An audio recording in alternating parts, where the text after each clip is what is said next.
Hello friends नमस्कार मोर mother's world channel सकलोके बहुत स्वागतम जनाइছো और आज जेहेतु होली है सो आज आमार लोकल मुर्गी आनिছে भाविलो आपनालोকৰ লগত অকমান শেয়াৰ কৰি দিও কেনেকৈ কি বনাইছো তো প্লিজ ভিডিওটো কন্টিনিউ হৈ থাকিব আৰু যদি মোৰ ভিডিওটো চাবলৈ ভাল পায় লাইক কমেন্ট আৰু চেনেলটো সাবস্ক্ৰাইব কৰি দিব তো বলক মানে মই বেছি কথা নাপাতো ভিডিওটো স্টাৰ্ট কৰো আৰু ইয়াছক এয়া লোকেল মুৰ্গী হয় হোৱাইট আনিছে কালাৰটো হোৱাইট দেখাতে সেইকাৰণে চাগে বয়লাৰ টাইপ লাগিব পাৰে বাট লোকেল হয় আৰু লোকেল হয় কাৰণে ঘৰতে মাৰিব দিছো কাৰণ মই সালটো থাকিলে ভাল পাওঁ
এয়াছক এয়া গুছাই গৈছে আৰু এতিয়া এইখিনি পুৰি দিব না এইখিনি এয়া পুৰিব আৰু এইখিনি হোৱালৈকে মই ফটাফট মছলা পিছো মানে মছলা গ্ৰাইণ্ড কৰো দেখুৱাই আছো কি কি দিম আৰু এইফালে চক মছলাৰ কাৰণে লৈছো আদা নহৰু পিয়াজ কেইটামান জালুক আৰু ধনিয়া গুটি আৰু মই জলকীয়া একেবাৰে লাষ্টত এড কৰিম এতিয়া মই এইখিনি গ্ৰাইণ্ড কৰি লম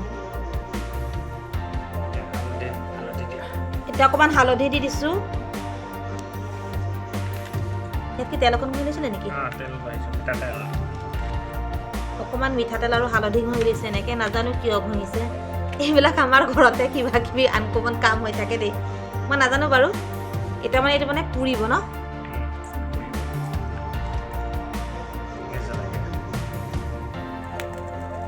এসব মুৰ্গীটো অকমান সৰু আছে বেছি ডাঙৰ নহয় কিন্তু তথাপি অকমান তেল নিচিনা ওলাই গৈছে আৰু লোকেলতো ইমান তেল নাথাকে বাৰু আৰু বেছি ডাঙৰো অনা নাই কাৰণ আমি ঘৰত তিনিজন হে আমাৰ কাৰণে ধুনীয়াকৈ হ'ব আৰু বাছি যাব আমাৰ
আৰু এয়া চক ইমানখিনি আমাৰ মাংস ওলাইছে ধেৰে ওলাইছে বাৰু আৰু এইখিনি পেলনীয়া সিম্পলকৈ বনাম তথাপি অলপ চাব কাৰণ সবৰে বনোৱাটো অলপ বেলেগ হয় আৰু এইফালে চক মই ইয়াত পিঁয়াজ আৰু আলু কাটি ৰাখিছোঁ আৰু এয়া মই যে পেষ্ট কৰিছিলোঁ সেয়া পেষ্টখিনি এয়া চক প্ৰথমতে মই অকণমান আলু ফ্ৰাই কৰি লৈছোঁ অলপমান ফ্ৰাই কৰি ল'ম মানে নহলে আলুৰ এটা এক্সট্ৰা গোন্ধ থাকে এইটো পোৱা যায় যে মোৰ এইখিনি ফ্ৰাই হৈ গৈছে আলু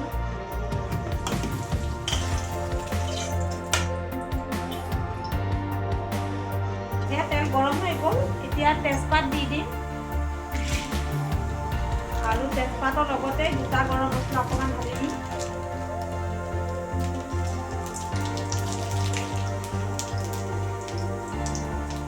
জলকীয়া কেঁচা জলকীয়া কাটি থৈছিলোঁ এইখিনি ঢালিম।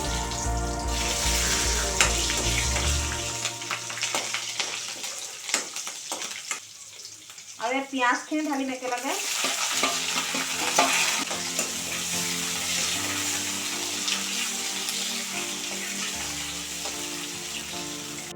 এয়া চাওক মোৰ পিঁয়াজখিনি ধুনীয়াকৈ ভাজি পেলাই হৈ গৈছে।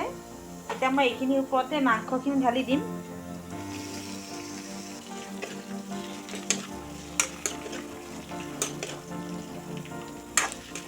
মই গেছত এয়া যে পেষ্ট বনাইছিলোঁ পেষ্টখিনিও দি দিম।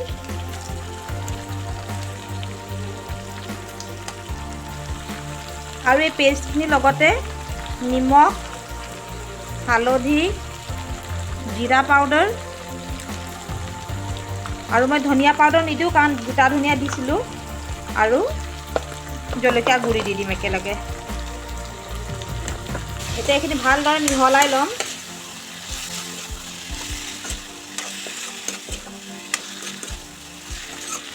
এই আলুখিনিও দি দিম এতিয়া।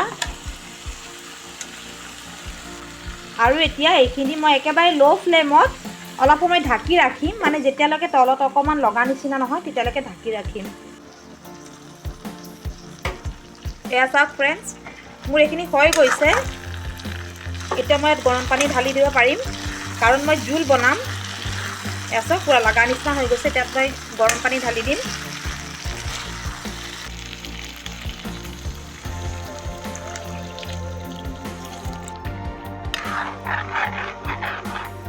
আৰু এতিয়া এইখিনি এনেকৈ ঢাকি থৈ দিম যেতিয়ালৈকে পূৰা উতলি নাযায়। তাৰপিছত উতলি গ'লে মাংসটো সিজি যাব। তাৰপিছত গেছটো অফ কৰি দিম। এয়া চাওক মোৰ মাংস বনি পেলাই ৰেডি হ'ল। আৰু এতিয়া মই অকণমান এয়া কেশৰ গৰম মছলা দি দিম।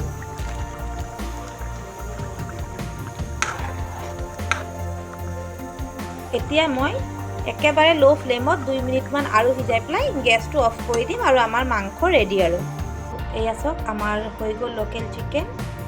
এণ্ড এতিয়া আমি ভাত খাওঁ।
এণ্ড তেনেকৈ খুব ধুনীয়াকৈ ভাত সাজ খালোঁ। আৰু আজিৰ ভ্লগটো মই একচুৱেলি কুকিং এণ্ড ইটিঙৰ ওপৰতে দিছিলোঁ। চ' মই এনেকৈ বনোৱা আৰু খুৱাই দেখালোঁ। যদি মোৰ ভিডিঅ'টো চাই পেলাই ভাল পাইছে প্লিজ লাইক আৰু কমেণ্ট কৰিব, আৰু যদি চেনেলত নতুনকৈ আহিছে ছাবস্ক্ৰাইব কৰি ল'ব। অ'কে বাই, লগ পাম এটা নেক্সট ভিডিঅ'ত।